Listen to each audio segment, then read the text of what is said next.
Hello Year 7, it's Ms Redmond with your summary PowerPoint, and this time it is about states of matter. You can see the learning objectives there. They are to describe the properties of a substance in its three states and use ideas about particles to explain the properties of a substance in its three states.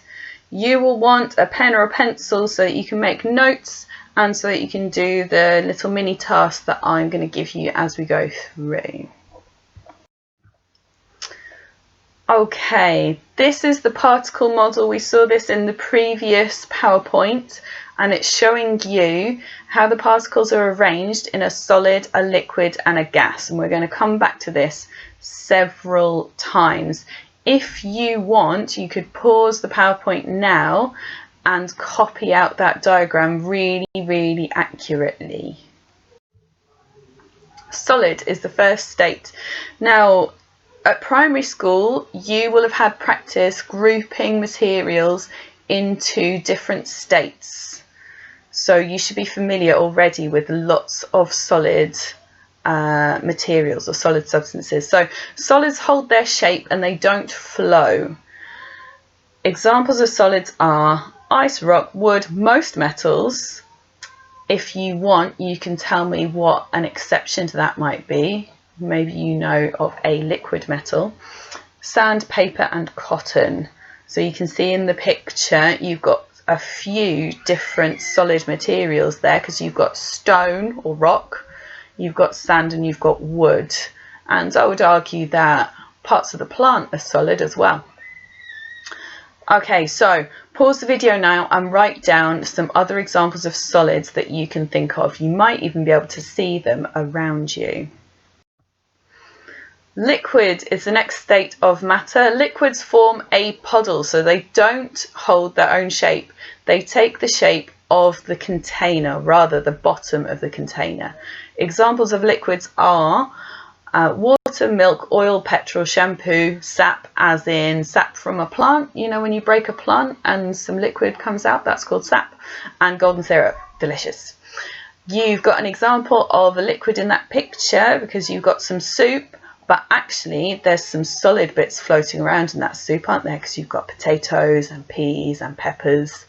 Yum.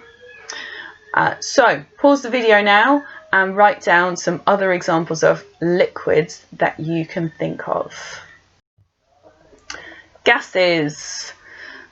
Gases escape unless a container is sealed. So that's what makes gases special. Examples of gases are water vapour, not steam. Steam is visible because it's teeny tiny droplets of liquid water. Water vapour is the name we give to water when it's a gas. Cooking gas, helium, like in those helium balloons in the picture, oxygen, carbon dioxide, air and nitrous oxide, or laughing gas. So pause the video now and write down any other examples of gases that you can think of. Arrangement and movement of particles. In a solid, the particles have a fixed arrangement and they vibrate on the spot. So if you look at the diagram, the grey circles are showing you a solid, and in this one it's a very regular arrangement. Those particles are fixed in place, but they do vibrate, so they wriggle or they vibrate on the spot. In a liquid, the particles are arranged randomly and they can move past each other. So that's what the diagram is trying to show you, that the liquid particles are moving around. They can flow past each other. In gases, the particles have a random arrangement and they move very fast in all directions, including up and down. So again, the diagram of the red circles is trying to show you the gas particles moving extremely quickly. Okay, here's a little summary about what we've learned about states of matter so far. So the three states of matter you need to know about are solid, liquid and gas. There are more states of matter, and if you want to know more about them, you could search for plasma and Bose-Einstein condensates, but only if you're interested. And you've got a little summary picture there showing the three states of matter of water. Water is a really useful substance for us, obviously useful in everyday life. We drink it because we need it to survive. We use it for cooking. We use it for washing in. We use it for washing other things. It provides, obviously plants need water to survive, and we eat plants. So water is extremely useful. It's also very useful in this lesson because we are familiar with water in its 3 different states, and that's not true of all substances. So solid water is called ice. You have to make water very, very cold, stick it in the freezer in order to get ice. Liquid water is called water. And water, when it's a gas, is called water vapour. Now, something that I want to clarify now is, pardon me, the water particles always stay the same, okay? But they change their arrangement and how they move depending on what state they're in. So we don't talk about gas particles, liquid particles, solid particles. They're all water particles, but they might be in a solid state, a liquid state, or a gaseous state. Gaseous state is what we call something when it's a gas. Okay, we'll be coming back to that idea. Okay, properties. So you need to know about the properties of the solids, liquids, and gases. So compression, that means can you squash it so that it takes up less space? So for example, if you think about blue tack is a solid and you can squash it, but it still takes up the same amount of space. Whereas if you think about a balloon, or even the squashy ball in that picture, the balloon and the ball both contain gas, so when you squash them you can make them take up less space. So solids, no, you can't squash it, you can't compress it. Liquids can't be compressed. Gases can be compressed. So the reason for that is in solids and liquids the particles are already touching, so you can't squash them together any further. You can see that from the picture of the particle diagrams. In the solid, all those particles are touching. You can't squash them closer together. You can't make the particles smaller. You can't make the individual particles change shape. So solids can't be compressed.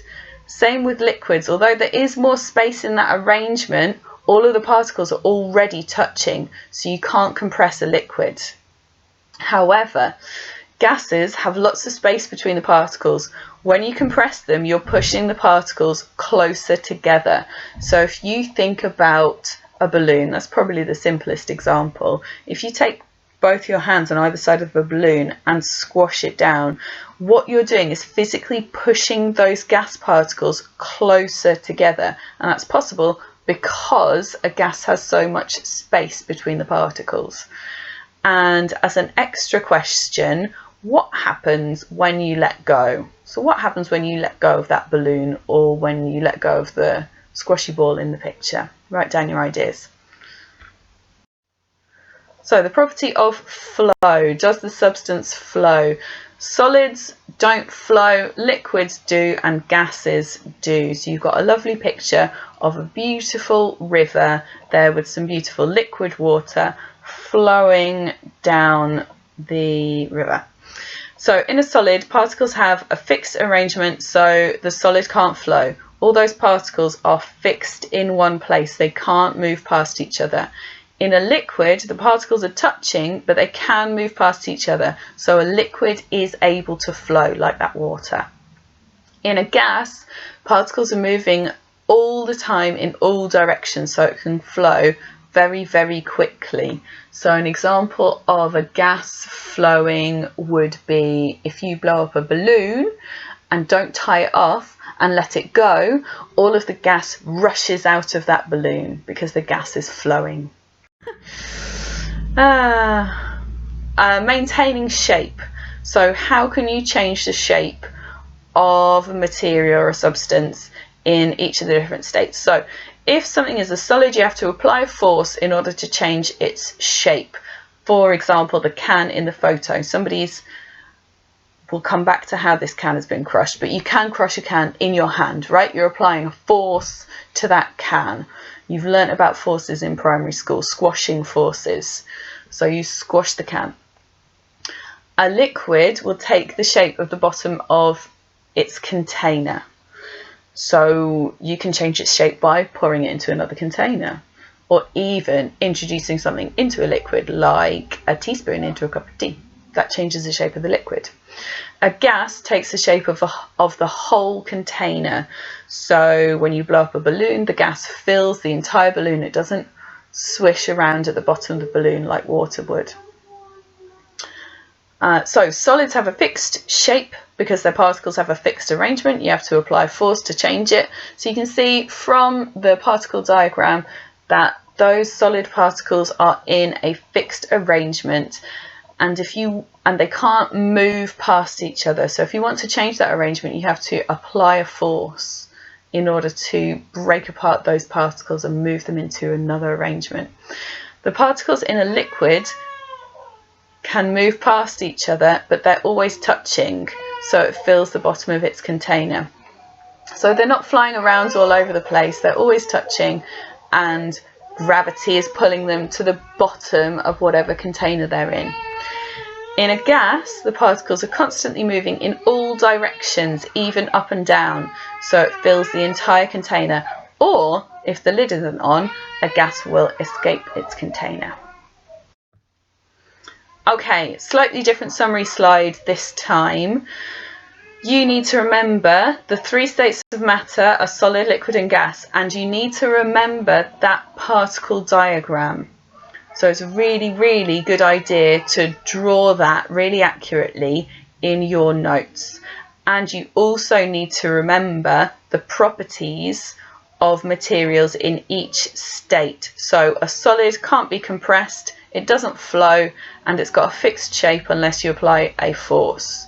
A liquid can't be compressed, but it does flow, and it takes the shape of the bottom of its container. A gas can be compressed and flows, and it takes the shape of the whole container.